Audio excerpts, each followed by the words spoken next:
Le produit cartésien. Le produit cartésien n'est pas un produit de nombre, mais un produit d'ensemble. Et c'est l'ensemble des couples dont la première coordonnée appartient à l'ensemble A et la seconde coordonnée appartient à l'ensemble B.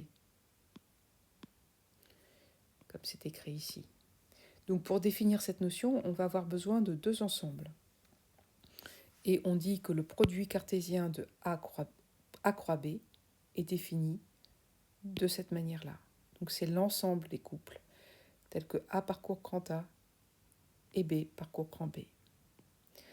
Et qu'est-ce que ça signifie que deux éléments de cet ensemble sont égaux ? Ça signifie que les couples sont égaux si la première coordonnée est égale à la première de l'un est égale à la première coordonnée de l'autre et la deuxième coordonnée de l'un est égale à la deuxième coordonnée de l'autre. Alors attention, bien sûr, le produit cartésien de A croix B n'est pas égal au produit des éléments A par les éléments de B. D'ailleurs, cette notion de produit entre A et B n'a pas forcément de sens. Des éléments de A et de B ne se multiplient pas forcément entre eux. Mais en revanche, on peut toujours définir le couple. Alors, attention aux notations également. Le produit cartésien A croix A peut se noter A au carré. Donc A au carré, c'est l'ensemble des couples AB pour A parcourant A et B parcourant B. Ce n'est pas l'ensemble des couples A, A pour A parcourant grand A qui est simplement cette diagonale ici.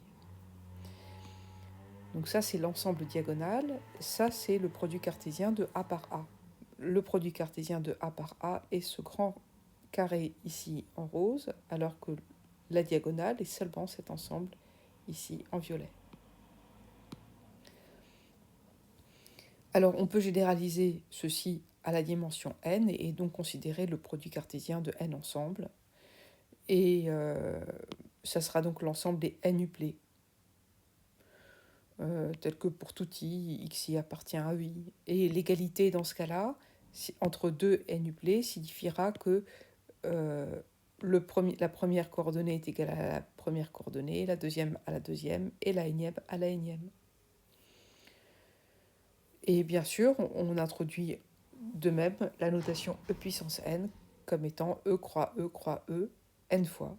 Donc c'est l'ensemble des n uplés, donc chaque coordonnée appartient à l'ensemble E.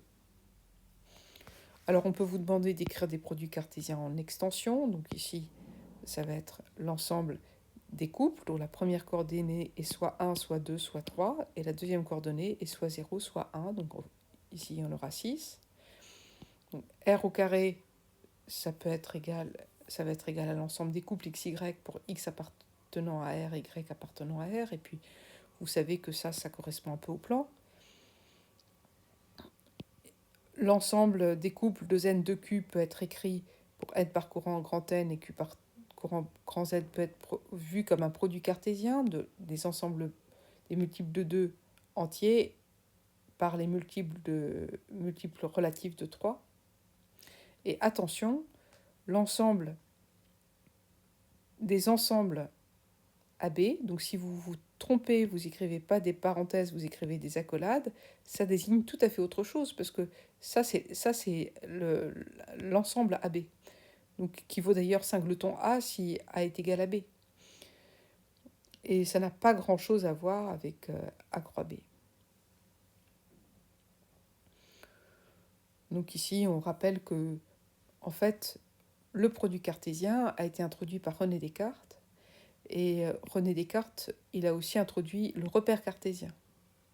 Et en fait, à l'aide d'un repère cartésien, si vous décidez de poser sur le plan un repère cartésien, donc OUV, un point O, deux axes, et puis un vecteur U et un vecteur V, n'importe quel point du plan va pouvoir se repérer par ses coordonnées dans ce repère XP, YP. Donc à travers un repère, chaque point du plan à chaque point du point correspond un système de coordonnées qui est dans R2. Donc c'est comme ça qu'on voit que le plan et R2 sont en bijection via le choix d'un repère. Alors je n'ai pas dit ce que c'est qu'en bijection, mais sont en correspondance parfaite via le choix d'un repère. Et c'est ainsi qu'on peut voir que les problèmes géométriques du plan sont en fait transposés comme des problèmes dans R2.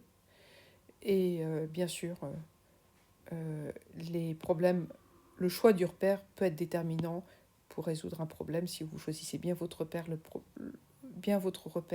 problème peut être simple et compliqué